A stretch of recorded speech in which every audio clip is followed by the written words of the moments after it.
almost a little relieved when Cord ended that message and started on his little testimonial there, because if he'd stayed up here much longer, I wasn't going to have anything to say. He was walking all around some of my references, but that's okay.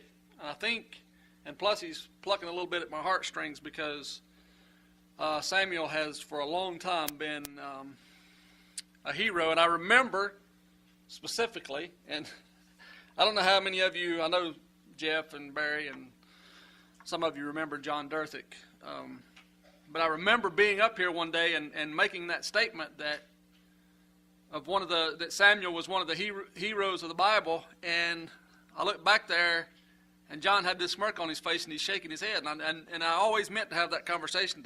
Was he saying, no, Samuel is not a hero of the Bible? Or because John had he had a little different bent on several things. But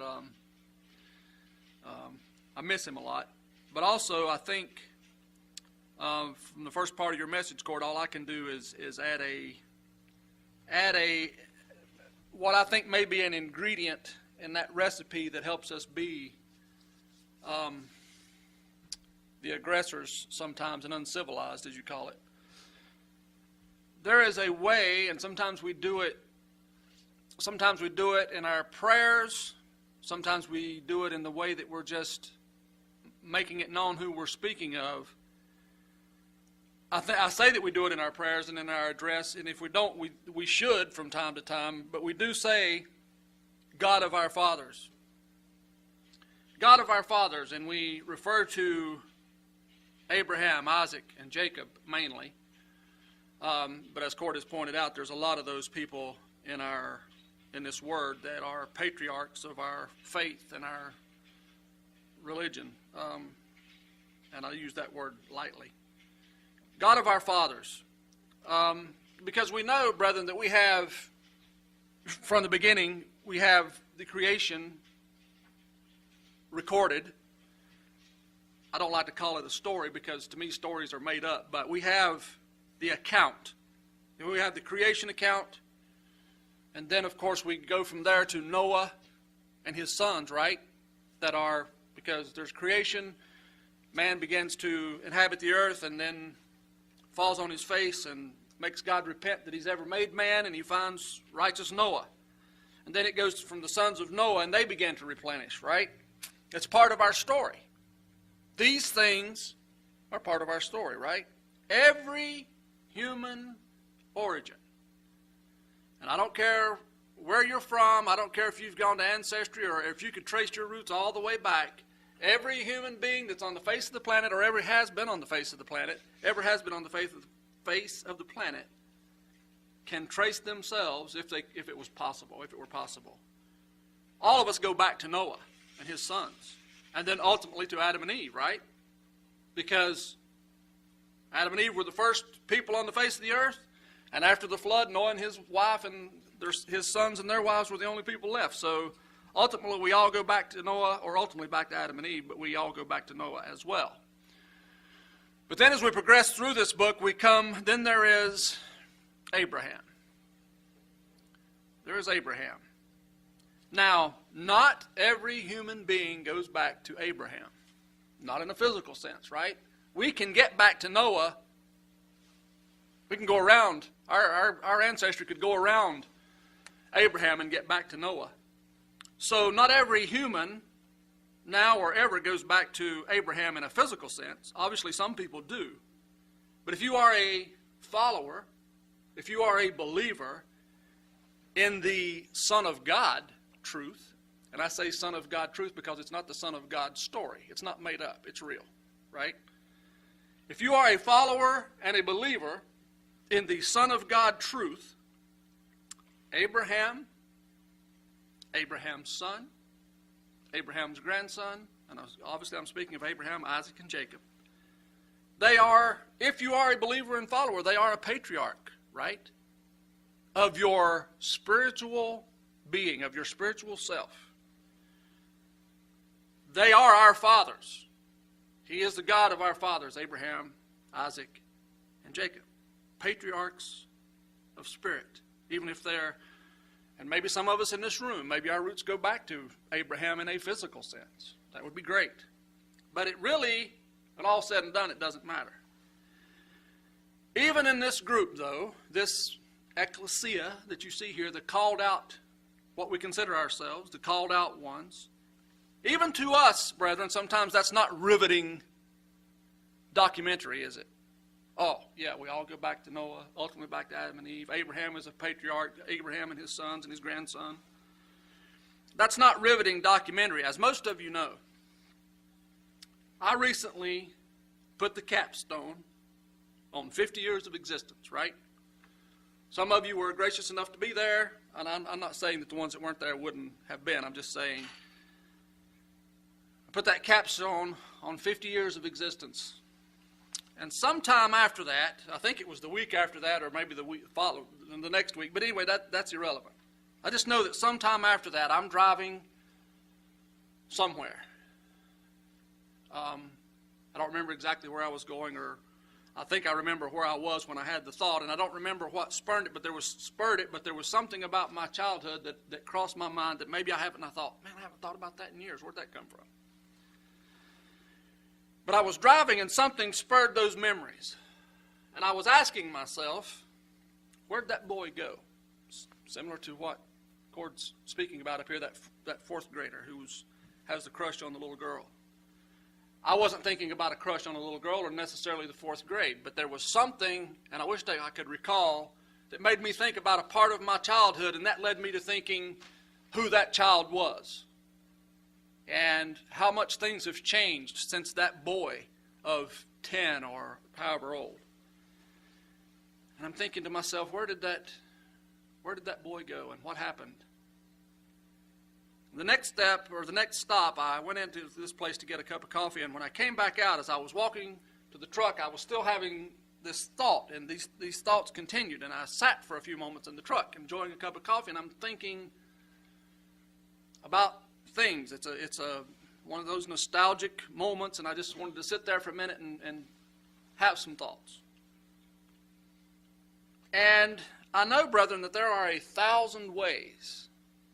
There are 1,000 ways to remember. There are 1,000 ways to put things into perspective. And there's all these analysis and all these things that you can make. This course of events that is our lives. And simplistically, the thought occurred to me that the only thing that has happened is that the sun has risen and the sun has set enough times since that innocent boy, and maybe not so innocent because he's got into some mischief and done some things he shouldn't have done, but for the most part innocent. The sun has risen and set enough times to turn that young boy into a 50-year-old grandfather. I mean, simplistically, that's all that's happened. You know, God says, as long as time lasts, after the flood, he says, as long as time lasts, there's going to be this. The sun's going to rise, the sun's going to set. And I don't know why that struck me at that particular moment, but I thought, it's just the ticking of the clock. It's just the sun has risen and set enough times to here I am, sitting in this parking lot with a cup of coffee as a 50-year-old, gray-haired grandfather. Now, not your typical, on a cane and stooped over, but I'm getting there. And that's all that's happened to turn that young boy, a 50-year-old grandfather, who still has some of those little boy ways. Maybe he still stomps off and pouts when he doesn't get his certain way, or, he mopes, or all these different things that you know that have grown up with you, and you still carry some of those little boy ways with you. Those things that you did as a little boy, you still do, but maybe they manifest themselves in different ways. Not the energy. I don't have the energy of that young boy. And I don't always have his sense of wonder. But the sun has risen and set. But enough has happened between those sunrises and sunsets. And then, obviously, you can turn that around and say things happen also between the sunset and the sunrise. But enough things have happened to make me skeptical of things. Enough things have happened to make me even cynical. To not really see the good in a lot of things. And it's just my experiences. It's the experiences of the sun rising and setting on that little boy's life as he goes through, and the clock, the hands spin around on this thing, and and it just, after a while, you find yourself in a different place, in a different time, in a different world. And I remember that's one of the things, and I still don't know what, but as I'm standing here, I remember having a thought and saying, yeah, but that was a different world. And I thought about who was in that world, and the things that I was experiencing as a kid, and what they meant to me, and where did that boy go? And although there are those things that have happened, and enough stuff has happened to make me that skeptical and that cynic, there's also been enough stuff happen that makes me compassionate. Am I always have a full compassionate cloak on? No. But there has been enough things happen to me so that when I see people under similar circumstances, I know what they're going through. And I can be compassionate. I can even be empathetic.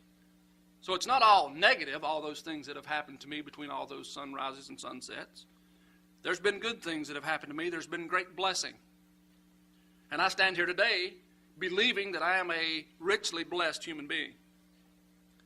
So that's what makes me happy, and that's what makes me, compassionate and empathetic too. But you think about that farmer's insurance commercial, and all of us sitting here can express that. We know a thing or two because we've seen a thing or two. Most of you in here have enough years under your belt that you can say, I know about a few things because I've seen and experienced a few things. One of the only differences between, in that span between me and that boy, and the span between me and those patriarchs, is there's just been more sunrises and sunsets. Now, if I ask you, if I were to take this microphone, or if I were to just come down where you are and pick out a couple of you and say, here, I want you to walk out here with me to the canopy out here, or the car pull-through out here, and I want us to have a conversation. Now, as you and I, or me and however many of you stand out there, and we look at each other in the face and we have a conversation, that's real time. That's something that's happening to us today that we're going to remember for a certain period of time. Some of us will remember it longer than others. And the older I get, the shorter that space is. But it's funny how memories can come to you from something and you think, where'd that memory come from? I haven't thought about that in forever. And then some things are more recent. But if I were to ask you to do that, let's walk out here and have a conversation. That's real. It's now. What is it 5 years from now? Do you remember every conversation you've had with me in this building or outside since this group's been coming here? Of course you don't. If I were to give you some clues, you might say, oh yeah, I kind of remember that. But I can't give you those clues because I don't remember them either. But my point is, I want you to feel the reality of a flesh and blood man breathing air. I want you to feel this flesh and blood air-breathing man as he's entertaining guests. He's worrying about a nephew. He's pleading with the Creator of all things. He has these emotions with his childbearing because, he has a wife whose womb is not open. And these guests, and you don't need many clues to know who I'm talking about. I've already mentioned him, but I'm talking about Abraham. And he sees these guests coming, remember? And he has a calf killed or a goat or whatever it is, and has his wife or whoever to bake bread, and he entertains these guests. Well, this is the same man who also, there has to be emotion involved when he can't have children, but then Sarah, as her name was at the time, gets kind of frustrated, and she says, well, have a child by my handmaid, and he gives him her handmaid to have a child with, who's Ishmael, and we all know that story. But there's emotions in that, because this child is having his, whatever it is, coming of age, and there's this other son there, because God tells him you're going to have this son by Sarah, and you're going to have all these blessings. And he thought it was funny when he heard it. Sarah thought it was funny when she heard it. But it happened. You know, there's emotions involved in that kind of stuff. Feel his pain. Feel his pain while he's binding that son. When his son goes with him to the mountain and says, well, Dad, we have the wood and we have, all this other stuff, but where's the sacrifice? Don't worry about it, son. God will provide. And we've all talked about this before. We can't imagine the inward emotions of that man knowing what he's about to do. But why is he about to do that? Because he believes. He believes and he has faith, just like Cord was talking about. He's become uncivilized. It's not a civilized thing to put a knife in the chest of your son, is it? Is that civilized? Is that something that normal these days? It's more common than it certainly ought to be. People, there was a story just recently of a young adopted girl and in our county that lived a life of pure hell. And her stepfather and her mother ended up, after much molestation and dirty deeds, put her in the attic, buried in cat litter. And it's a horrible, horrible story. And I don't even mean to I shouldn't even have brought that up. It's just a little too morbid for today. But that is not civilized. That's certainly not what Abraham was doing. He was doing it on faith and belief because God wanted someone else to know, in the words of Ron Dart, wanted someone else to know what it felt like to give up your only son. But once, obviously, we know that story too. But feel his pain.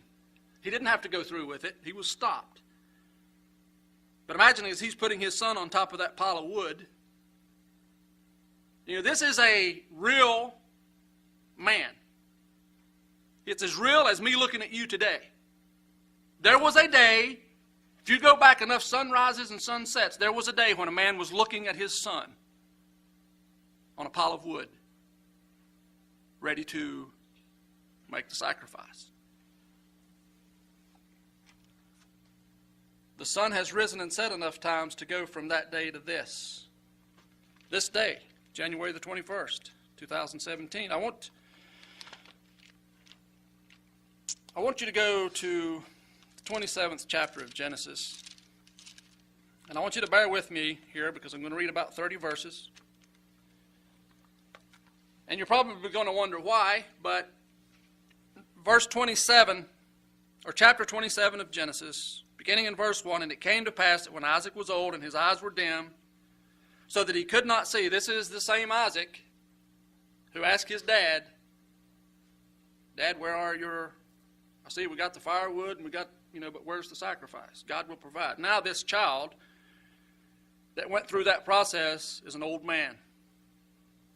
The sun went up and came down often enough and long enough to make him this old man whose eyes are dim, so that he couldn't see.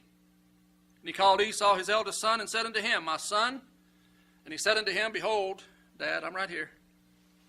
And he said, Behold, now I am old, and I know not the day of my death. Now therefore take, and I pray you, the weapons and the quiver and your bow, and go out to the field and take me some venison, and make me savory meat, which is the kind I love, and bring it to me that I may eat, that my soul may bless you before I die. It's a little bit of a ceremony he wants to go through here. And I don't blame him. He doesn't know how many days he's got left, and this is on his heart.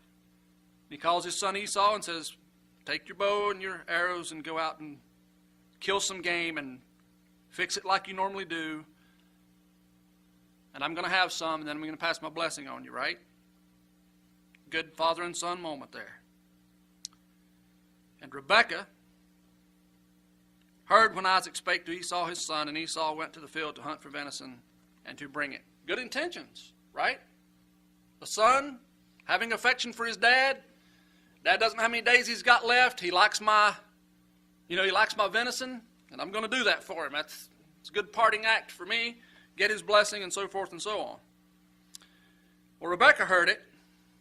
Esau had gone to do what he was asked to do, and Rebekah spake unto her other son, her younger son, Jacob, saying, and he wasn't necessarily a younger son, they were twins, but and Rebekah spake unto Jacob, her son, saying, Behold, I heard your father speaking to Esau your brother, saying, Bring me venison and make me savory meat, that I may eat and bless thee before the Lord before my death.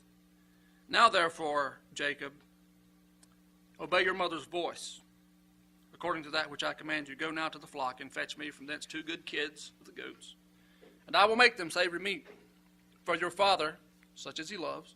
And you shall bring it to your father, that he may eat, and that he may bless you, not Esau, but you, before his death.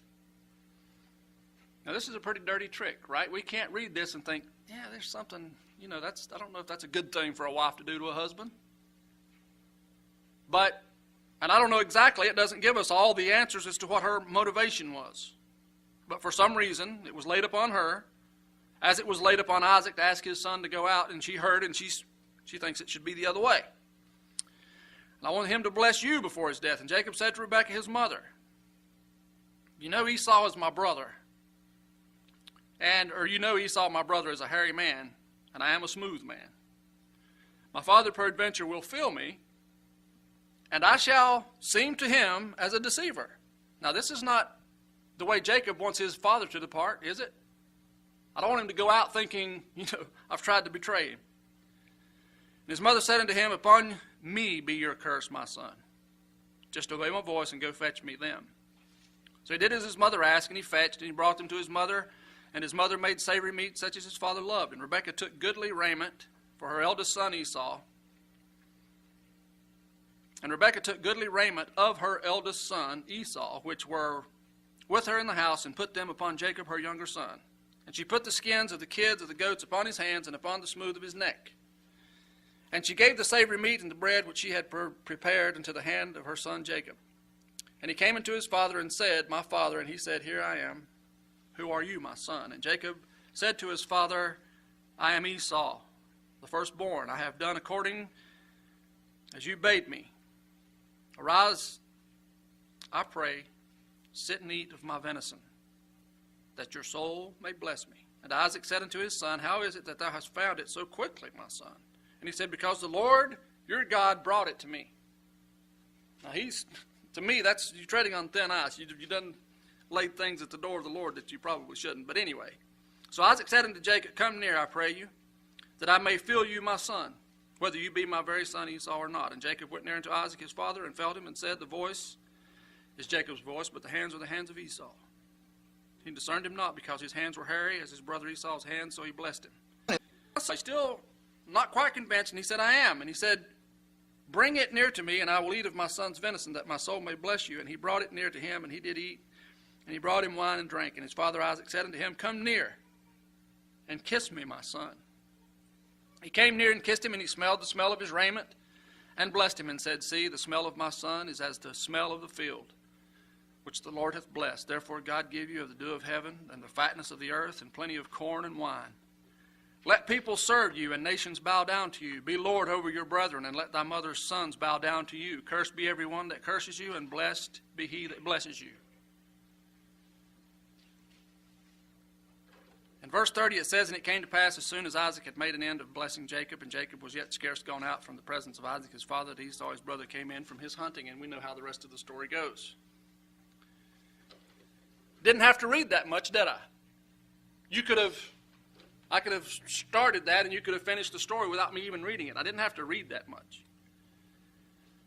My point is, by reading that and reminding us of this story, we read it. It's there. It's in that book. It's in this book up here. It's in the books that are on your lap. That story is there. It hasn't gone anywhere, and it's been there for a very long time. No telling how many times you've read it. How many times you've thought about it without reading it. How much of it you could recite without ever even picking up your Bible. The thing that I think about, though, is that story is there. It's been there. It's a guy portraying himself as his brother, putting goat skins. His mother asked him to do it. He's following her word and deceiving his dad before he dies. Stealing a blessing. He's already taken Esau's birthright for a pottage of lentils, which was an honest trade. But what if this event had not taken place? If you think the story, and I don't think any of you think the story is unimportant, but to put it in perspective, what if Isaac would have been wise enough to say, oh, the scam had been revealed? What if this event had not taken place? Would my notes disappear? You know, the ink that's on this paper, would it disappear? Would we disappear? You know, it sounds like a science fiction movie, something out of Hollywood. Would the building disappear? This reservoir over here go away? The highway? Stays full. Would it disappear? What would the world look like had this event not taken place? Think about that for a minute. It's a kid with goat skin on the back of his neck and on the backs of his hands, bringing in some goat meat and telling his dad, this is the venison that the Lord's given to me. Went out into the field, and he gets that blessing. How does that affect you and me? It's a big deal, isn't it? Now, we can all rationalize and say, well, if this event had been thwarted, you know, God would have made another way to pay. That's possible. God is God. You know, but what would disappear? And I went on to Statesville, and you could go on, but you get my point. Yesterday, there was it may not look that way today if you were on the streets of, as Jeff was talking about, Charlotte, or on the streets of Washington, D.C., where they're having women's marches and, you know, all these protests. It may not be so obvious, but yesterday there was a peaceful transfer of power, right? Well, big deal. Happens every 4 years. Well, I was watching as that transfer, to me, and I haven't seen all the inaugurations in my lifetime, but if I get a chance, and I'm at home or I'm in where there's a TV, it's an historical event, whether you like the party that's going into office or not. It's an historical event. You know? Peaceful. And the reason, I mean, if you think about it, and I think it was mentioned yesterday, they swore in the 45th President of the United States. Since 1789, we've been doing that every 4 years. You understand that? At least every 4 or 8 years there is a peaceful, except for Franklin Delano Roosevelt. I think he was there for 12 years. But at least every 8 years there is a peaceful, there's an inauguration every 4 years, but at least every 8 years there's a peaceful transfer of power. We've been having a peaceful transfer of power every 4 or 8 years since 1789. That is an example to the rest of the world. 45 leaders we have elected and put into office. It's been a peaceful transfer of power. People aren't happy about it always. I can't believe that so-and-so got elected. We're doomed. It happened with Barack Obama. It's happened with Richard Nixon. You know, well, it doesn't matter. It's happening with Donald Trump. Oh, my goodness, the sky's falling. Here we go. Maybe sooner or later it's going to be right. There's going to be somebody in office, most likely, when we do, wind it up. But it's a big deal. I'm watching this, and there's a sense of patriotism. There's, whatever. 1789, that's a long time ago. But you know what? We've had 45 presidents. The sun has risen and set long enough for there to have been all these transfers of power. Peaceful transfers of power. But I'm watching this, and I'm listening to the prayers, and there were a lot of prayers. And I actually thought about Chris when it was a woman that was up there giving an invocation and emphasized, and we pray this in the name of Jesus Christ. You go, girl. Millions of people standing there, millions more watching on TV. It means something, doesn't it, to invoke the name of Jesus Christ? Now, do I think this is a Christian administration? I've seen Donald Trump, and I don't want to offend anybody in here, and I've heard the stuff that come out of his mouth, and I see how he conducts himself sometimes. I don't think for 5 seconds that this is a man who walks in the fear of God every day. That's just my opinion.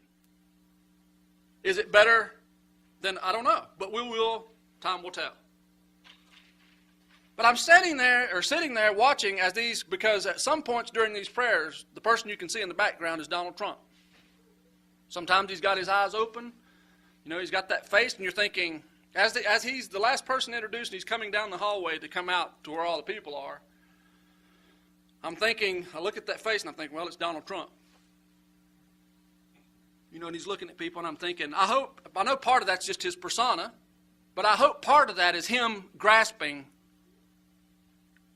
what it is to walk out there and see 1 million plus people, knowing this is a big deal. Not only the historical part of it, but the weight of the office. Hopefully he's there to do the right thing. Again, time will tell.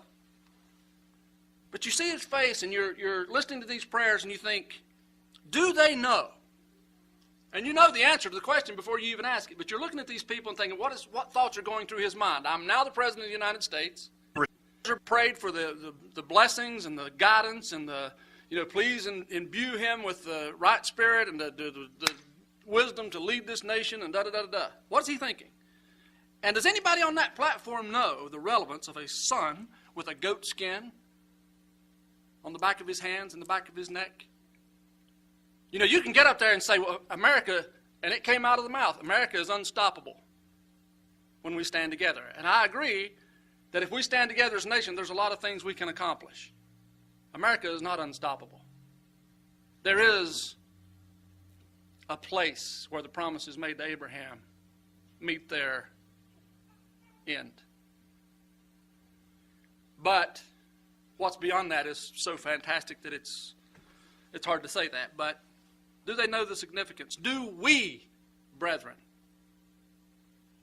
Do we know it? Do we feel it? When we read that story, and not just that story, but when God comes to Abraham, Isaac's dad, and says, I'm going to number your people like the sand of the sea and the stars of the sky, and these kinds of blessings are going to be on them, and because of your belief and your righteousness, we know that we are benefactors of the promises made to Abraham.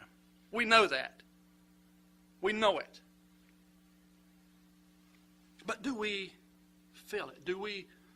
Is it always as real as a conversation between me and you? Is it as real as me looking at you when Abraham stood out there and God said to him? Is it as real as me looking at you when Isaac was on that pile of wood? Or when Jacob comes in with the goat skin on the back of his neck and on his hands, and this birthright blessing is passed to him? You know, Esau comes in and says, but Father, don't you have a blessing for me? I'm sorry. He couldn't take it back. He couldn't take it back. The blessing had been passed from Abraham to Isaac, and from Isaac to his son Jacob. And we know where it goes from there. The reason we're blessed is because Jacob, whose name was changed to Israel, crossed his hands and passed the blessing on to the two sons of Joseph, which we believe to be Ephraim and Manasseh, which we know they're Ephraim and Manasseh. We believe that's the United States and Great Britain. You know, do we feel it? Is our sensation that the sun rises and sets on a plan set in motion, a direction set with an air-breathing, emotion-filling man whose name was Abraham? And I'm telling you, brethren, his life was as real to him as yours is sitting in that seat today. He was a man. And the only thing that's happened since Abraham to this day is the sun has continued to rise and set. And things have happened between those events. His faith was accounted to him for righteousness. You know, his grandson wrestled all night with a spirit. His hip was thrown out of joint. It's a reason, you know, it says the children of Israel to this day won't eat the meat off the hip joint. You know, it's the reason they advertise the hot dogs that are from the front part of the cow. You don't eat the back end because that's the muscle that shrank. You know, the muscle in Jacob's hip was shrunken. But his name was changed. Brethren, he had 12 sons. And there's things that we could commit to memory. More so than who won the last episode of The Bachelorette, or who won the playoffs, or who's going to the Super Bowl. There were 12 sons. We know the story. Jacob worked 14 years. Thought he was getting Rachel the first time. Woke up the next morning. Surprise, surprise. Laban's like, you know, it's not right in our custom to give away the younger daughter before the eldest, so that's why you got Leah. Okay, I'll work 7 more years for Rachel. And he did. And he worked 6 more years for the flocks that he had, right? 20 years Jacob put in.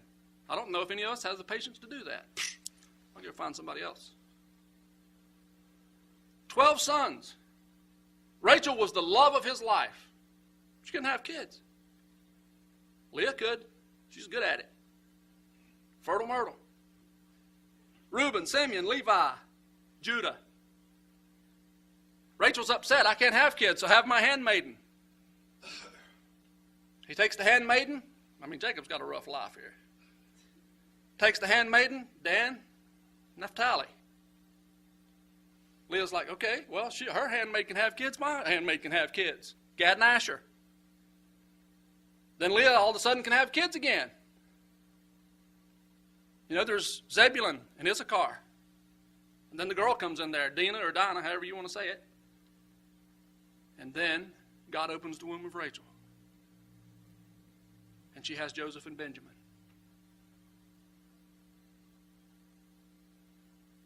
And there was a reason why Joseph was his, gave him the coat of many colors, and we know that story. But she died giving birth to Benjamin. 12 sons. And then there's Joseph's 2 sons. More sunsets, more sunrises will get us to redemption. That's what's between us. It says, look up, your redemption draweth nigh. It says the eastern sky is going to split. Christ is going to show up. It's just a matter of time. I went from that little boy to a 50-year-old grandfather. Brethren, I want us to, along with cords, we got to be a little uncivilized sometimes, and I think this is an ingredient in that recipe, that we hold tight the foundation, that these things, when we read them, are always real. When we see an inauguration, we know that we are who we are because events like this took place. Yeah, he deceived his father, but, look what's happened. Hold tight the foundation, the path, the plan, the promises, they're all real. And I'm telling you, God's kingdom is just as real as me standing here looking at you today. It's just a matter of time. It's just a ticking of a clock. Brethren, can we say hallelujah?